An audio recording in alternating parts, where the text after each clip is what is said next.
Richard de Sèze est journaliste, il collabore à L'Incorrect, à Politique Magazine, à Valeurs Actuelles.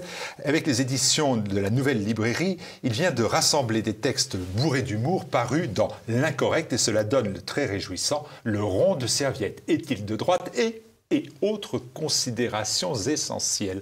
Bonjour Richard de Sèze. Bonjour Martial. Merci de venir parler de ce rond de serviette et des autres considérations essentielles. On va voir que ça a toute son importance.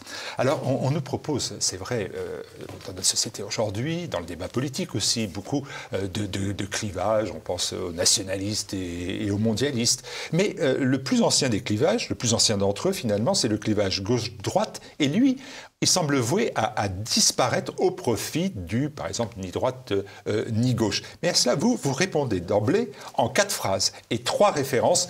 Je sais si tel est de gauche, si tel est de droite. Eh oui, miracle. Voilà, c'est une méthode infaillible, brevetée, vos 3 références, dites-moi prouvée. Non, les 3 références, c'est... Alors, d'une part, c'est le fait de dire que le réel existe, et donc si quelqu'un pense que le réel existe, il est de droite. Ensuite, c'est de dire que les libertés valent mieux que l'égalité, et donc voilà, très bien, on est de droite aussi. Et la 3e référence, elle est plus floue. Disons que ce qui est français, authentiquement français, est sans doute de droite. Alors, authentiquement français, ça ne veut pas dire uniquement Philippe le Bel et le lièvre à la royale. Hein, ça peut être aussi des choses extrêmement contemporaines. Mais le fait de reconnaître en fait un ancrage. Voilà. Donc, voilà. Avec ces 3 références-là, on sait à peu près qu'on est de droite et pas de gauche.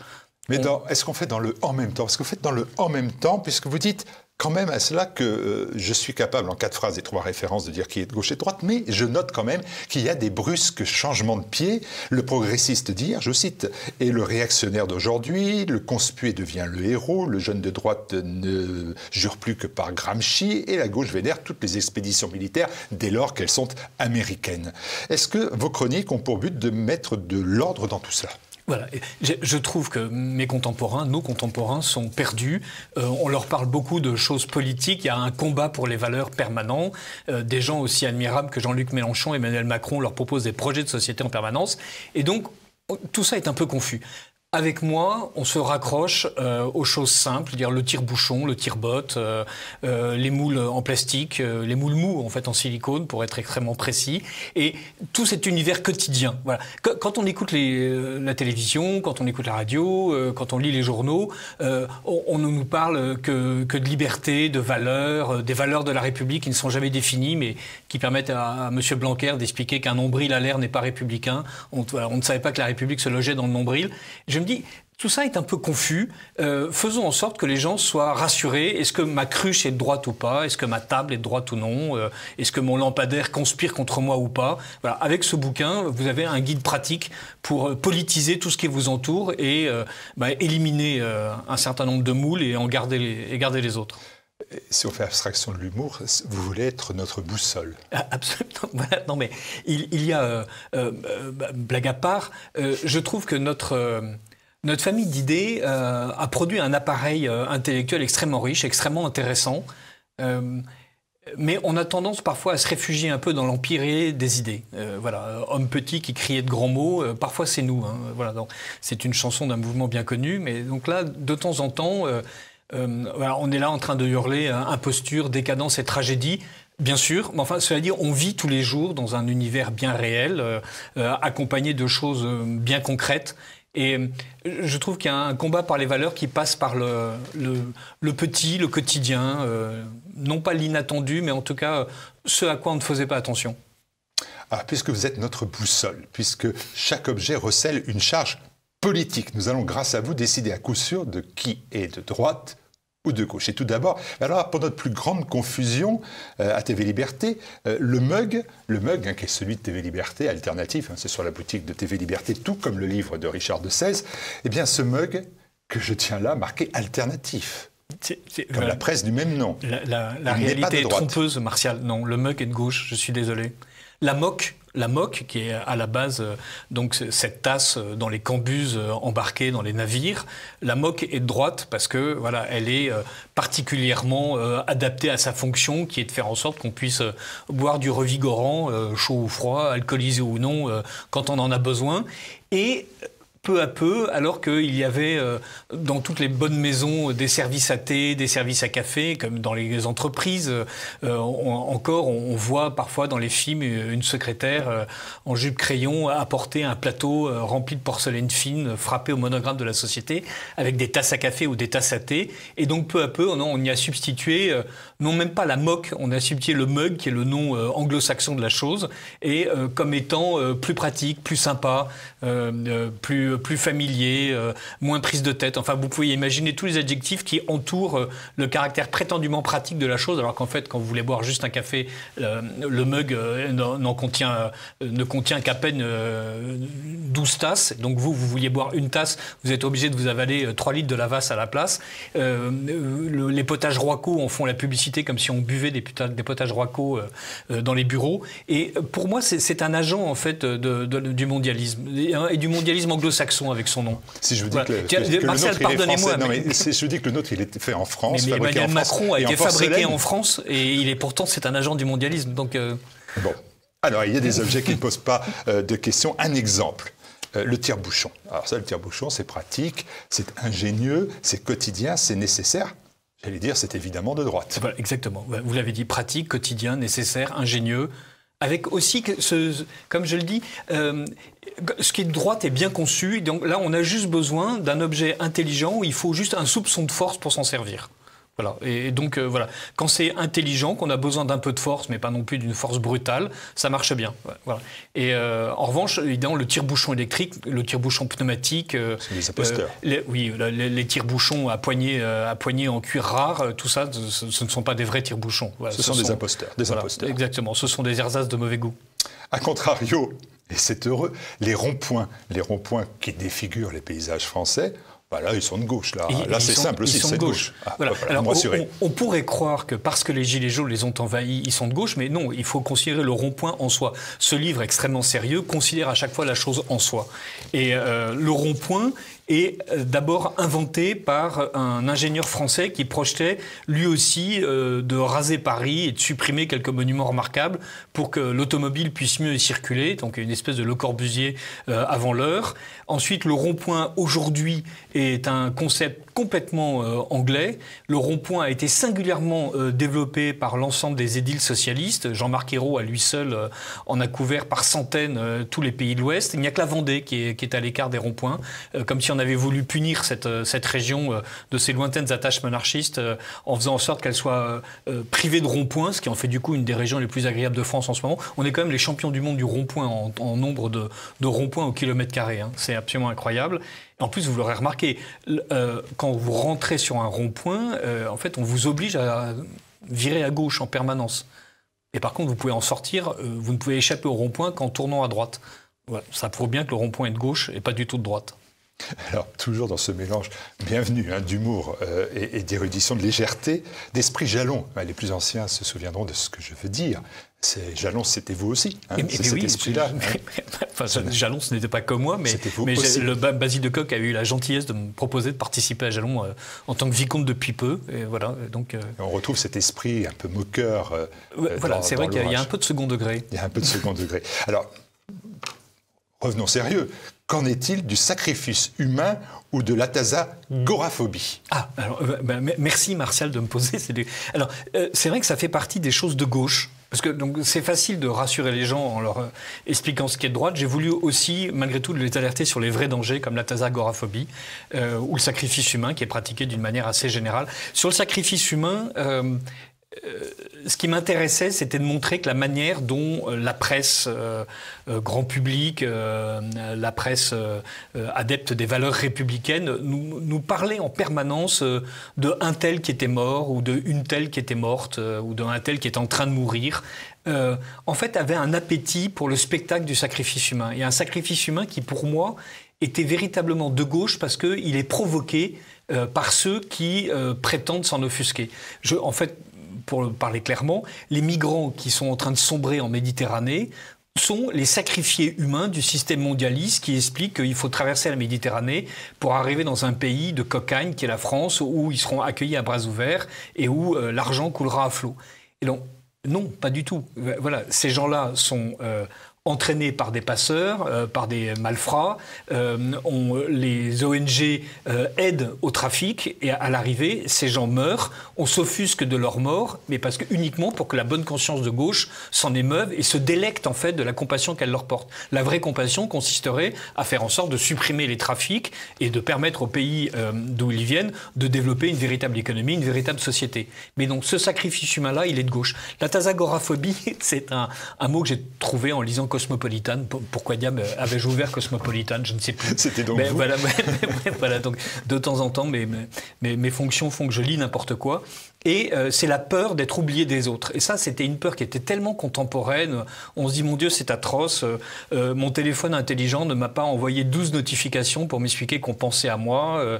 J'ai publié ce matin une phrase particulièrement intelligente sur la mort de la dernière vedette dont les journaux m'ont appris qu'elle n'était plus. Et donc, évidemment, il fallait absolument que le monde entier sache que moi, Gisèle, je considérais que Sylvie Vartan était quelqu'un d'absolument admirable. Je ne sais pas si Gisèle existe, ni Sylvie Vartan. Et en tout cas, je ne sais pas si Sylvie Vartan est morte, je ne crois pas. Non, et encore, mais... et donc, mais quand Sylvie Vartan mourra, donc Gisèle dira c'était toute ma jeunesse. Et si personne n'est là en train de mettre des petits pouces bleus ou des petits points verts pour expliquer à quel point on compatit la douleur de Gisèle, à quel point on la partage, Gisèle aura l'impression de ne plus exister. Et là, voilà, ça, c'est vraiment de gauche. Les personnes de droite, elles savent que la France existe, que Dieu existe. Et voilà, elles n'ont pas besoin que la France et Dieu leur envoient des pocs et leur tapent sur l'épaule. Voilà, il y a des vérités éternelles. Et l'homme de droite et la femme de droite évoluent tranquillement dans des grandes forêts immémoriales. Et voilà, j'ai pas besoin que mes contemporains me disent qu'ils m'aiment, en fait. Il suffit de savoir que le monde existe. La thasagoraphobie n'est donc pas de droite. Non. De la même façon, éclairez-nous sur les mauvaises herbes ou sur les troupeaux de chèvres sauvages. Est-ce que les troupeaux de chèvres sauvages sont de droite? Oui, les troupeaux de chèvres sauvages sont de droite parce que les édiles républicains veulent les tuer. Ça, c'était une histoire absolument merveilleuse. Quand on lit la presse quotidienne régionale, il y a toujours des titres remarquables. Et donc là, on apprenait qu'un troupeau de chèvres sauvages du côté de Montredon, qui est dans le sud-est, allait être expédié. Donc il y a 100 chèvres sauvages qui étaient censées terroriser la population. Il faut que vous entendiez les guillemets dans terroriser, puisque c'est comme ça que les journalistes de France Bleu, de la République du coin et du Clairon matinal aussi du sud-est en rendaient compte. Et donc en lisant 4 articles qui étaient tous catastrophistes, on apprenait que quelques chèvres sauvages s'étaient échappées, avec vraisemblablement un bouc, parce qu'elles s'étaient reproduites. Donc les chèvres sauvages ne font pas de GPA en Ukraine, elles se contentent de trouver le bouc local et de faire ce qu'il faut avec. Et elles terrorisaient la population, ça veut dire que de temps en temps, elles allaient boire l'eau des piscines et dévorer les rosiers. Et donc le maire expliquait que ce troupeau de chèvres échappé à tout règlement, qu'il était en liberté, et même précisait-il, on le sentait mais abîmé dans la douleur et la stupéfaction, en liberté totale. Et donc, alors, je cite le maire de Montredon. Et donc, puisque ce troupeau était en liberté totale et qu'il bouffait de temps en temps 4 boutons de rosier chez les bourgeois de Montredon, il était nécessaire qu'un lieutenant de louveterie vienne expédier l'intégralité du troupeau parce qu'on ne sait jamais, ajoutait-il, il est peut-être malade. Ça faisait des années que les chèvres étaient censés terroriser les Montredonnais, mais personne n'avait jamais songé à les tester d'ailleurs, mais il fallait absolument les tuer parce qu'elles n'étaient pas estampillées, parce qu'elles n'avaient pas leurs papiers, parce que elles échappaient à la loi. Donc voilà, ça c'est vraiment de gauche. Et donc le troupeau de sauvages est vraiment de droite. Et rapidement, les mauvaises herbes. Alors les mauvaises herbes, ça c'est un peu différent. Les mauvaises herbes sont de droite parce que on s'est acharné à les faire disparaître avant de se rendre compte qu'en fait elles étaient terriblement utiles. Alors elles sont vraiment utiles à l'agriculture parce qu'elles fixent l'azote. Et donc ces mauvaises herbes qu'on appelle les adventices, quand on les gère convenablement, on peut économiser l'azote. En ces temps de guerre ukrainienne, on sait à quel point justement l'agriculture française est dépendante de l'azote. Et on peut faire en sorte de garder ces plantes, mais surtout elles ont des noms absolument jolis. Elles s'appellent Dame de 11 heures, Œil de Christ, Oulkemol. Et donc, ces noms vernaculaires sont absolument ravissants. Et c'est l'époque où les gens étaient capables de considérer l'herbe et d'être capables de nommer des brins d'herbe différents. Nous, qui sommes extrêmement scientifiques, rationnels, voilà, on n'est plus du tout capable de ça. On est juste capable d'avoir des champs dont on a viré l'intégralité des coquelicots et pour lesquels on a besoin d'azote artificiel et pour lesquels on fait en sorte d'avoir des excédents agricoles. Donc voilà, Revenons aux herbes folles, revenons aux herbes sauvages. Il y a beaucoup d'autres cas qu'on pourrait évoquer, les lichens, les soutifs, le poulpe, puisque ça c'est dans le dernier numéro de l'Incorrect, celui du mois de mai, intitulé « Chauffe qui peut ». Là, dans votre rubrique, c'est le poulpe est-il de droite, mais là on va laisser les téléspectateurs le découvrir, même si j'ai un élément de réponse. C'est un extrémiste, mais pas de droite. Hein. Voilà, mais nous ne dirons rien. Mais nous ne dirons rien. Allez, dans présent, Anne Le Pape vous pose une question qui recoupe une de mes réflexions. Et je me suis dit, après tout, je vais vous la reposer. C'est déterminer le degré de dextérité ou de sinistralité des objets ne peut pas se satisfaire d'une évaluation rapide. On voit bien que chaque chronique vous a demandé une intense réflexion et un travail essentiel. Alors, soyons francs, donc ces chroniques mensuelles qui paraissent dans l'Incorrect, elles me demandent un peu de travail parce qu'une fois qu'on se décide, tiens, j'ai croisé un tire-bouchon sur mon chemin, je vais me demander s'ils sont de droite ou pas, ou une fois qu'on a croisé un poulpe ou en tout cas un article sur les chèvres sauvages. Ce qui est intéressant, c'est de se plonger dans le sujet. Et c'est un ravissement parce que voilà, les dictionnaires, Internet sont capables de vous apporter une masse de faits et de sciences absolument incroyables. Et voilà, pour arriver à parler du tire-bouchon et se poser véritablement la question du caractère politique ou non de la chose, on est obligé de revenir sur l'histoire du tire-bouchon, de fréquenter quelques sites de collectionneurs de tire-bouchons qui vous apprennent 1000 choses évidemment que personne ne connaît sauf eux sur les tire-bouchons. Et c'est ça aussi, être de droite, et c'est pour ça aussi que certaines choses sont droites, c'est qu'on déplie des petits univers. Et ces petits univers, c'est une grande profondeur de temps et c'est une grande fraternité humaine. Voilà, donc penser que quelqu'un a regardé un brin d'herbe pour l'appeler Oulkemol, c'est se dire, voilà, il y avait une civilisation qui avait le temps de ça et le goût de ça. Parler des tire-bouchons, avant d'en arriver aux tire-bouchons électriques, c'est comprendre comment est-ce qu'en 300 ans, on a fini par considérer, puisque c'est né au XVIIe, qu'il était absolument nécessaire que ces choses-là existent. Et comme ça, sur tous ces sujets, on se reconnecte en fait à notre histoire, à l'histoire de tout le monde, et c'est profondément gratifiant. Mais on est quand même un peu loin du fait d'écrire une thèse, soyons francs. Est-ce que le filon de ces chroniques est tari? Ou peut-on espérer connaître les caractéristiques politiques, sociales, morales de tant de thèmes, d'objets qui nous tiennent à cœur? Alors, Laurent Dandrieux, dans Valeurs Actuelles, lui, vous a proposé de faire le Wi-Fi, le cisgenre, le télétravail, sont-ils de droite? En vérité, la liste, elle est infinie. On en est au poulpe, mais elle est infinie. La liste est infinie. Alors, je m'interdis de parler des grands sujets. Voilà, donc je ne poserai jamais la question de savoir si l'honneur est de droite, si la beauté est de droite, d'abord parce que c'est évident, c'est de droite, et aussi parce que voilà, il y a beaucoup de gens très bien qui parlent très bien de grandes et belles choses, de choses magnifiques, comme disait Vialat. Moi, je préfère parler des petites choses, voilà, auxquelles on ne fait pas attention et qui sans doute nous accompagnent un peu plus souvent. Mais bien sûr, on a tous le sentiment de l'honneur et de la beauté, mais disons qu'on croise plus fréquemment un mug qu'un vrai cas de conscience sur l'honneur, et on croise certainement des belles personnes, selon la formule classique aujourd'hui, mais on n'a pas besoin de s'interroger en permanence sur leur beauté. Voilà.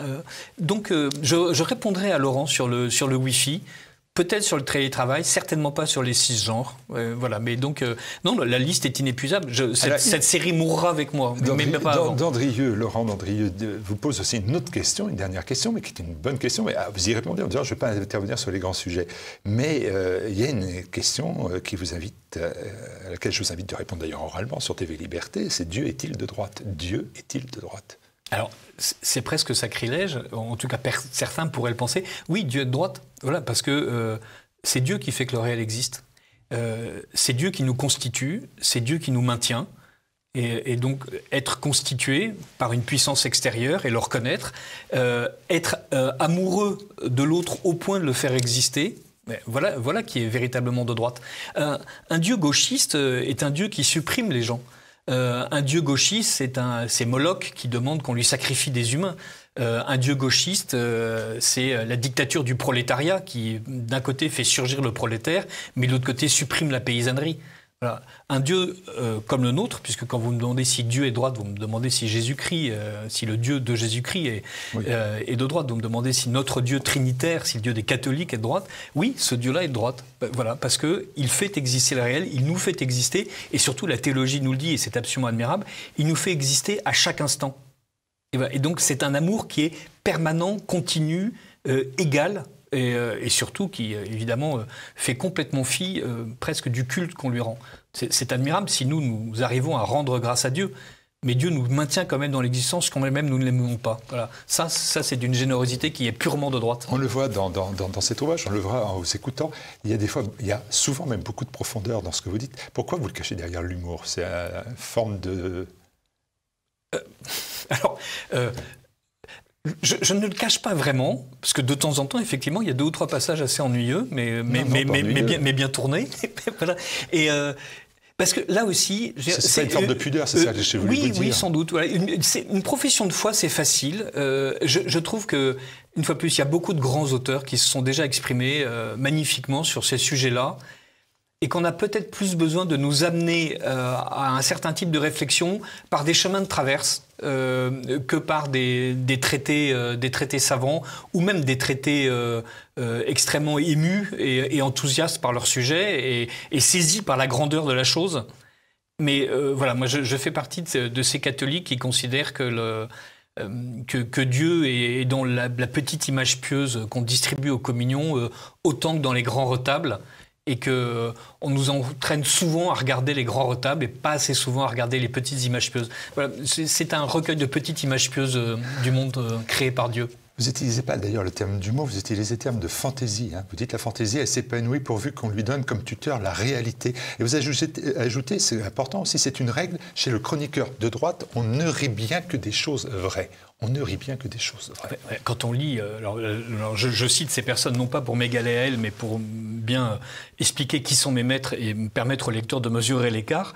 Quand on lit Perret, Vialat, on voit bien que eux aussi, en fait, sont des gens qui ont beaucoup lu de choses intelligentes. Quand je dis eux aussi, c'est comme si moi je prétendais avoir tout lu et n'avoir lu que des choses intelligentes. En tout cas, que eux aussi, par rapport à d'autres grands auteurs, ont une science assez sûre, ont des convictions profondes, ont un arrière-plan philosophique évident. Mais voilà, quand on lit Jacques Perret, il n'éprouve pas le besoin de nous parler patrie, nation et France à chaque page. Il sourd de ces pages qu'évidemment il est patriote, sinon il ne se serait pas évadé de prison, sinon il ne serait pas rentré dans la résistance.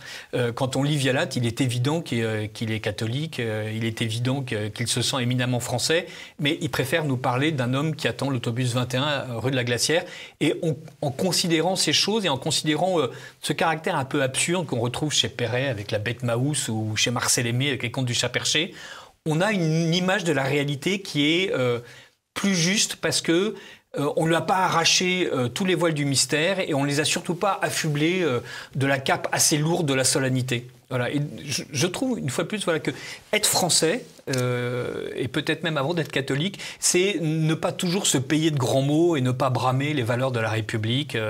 Voilà, nous ne sommes pas un peuple aussi philosophique que les Allemands, nous ne sommes pas un peuple aussi tragique que les Russes, nous ne sommes pas un peuple aussi crétin que les Américains. Voilà, nous sommes un peuple raisonnablement fantaisiste, voilà, qui sommes capables de grandes choses. Voilà, après tout, il y a plus de cathédrales en France qu'ailleurs, et donc ce sont des choses grandes à tout point de vue. Nous sommes capables de grands exploits militaires, nous sommes capables de grandes œuvres, mais on n'éprouve pas le besoin à chaque fois de hurler avant qu'elle ne soit produite et pendant qu'elle soit produite, attention chef-d'œuvre, regardez monument. Voilà, c'est pas ça qui est intéressant.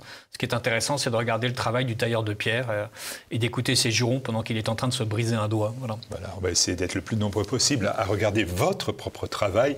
Le rond de serviette est-il de droite? Derrière la fantaisie, on voit qu'il y a aussi la solennité et que les caractéristiques politiques se nichent dans les détails des objets et des choses. Merci beaucoup, Richard de Sèze. Merci, Martial.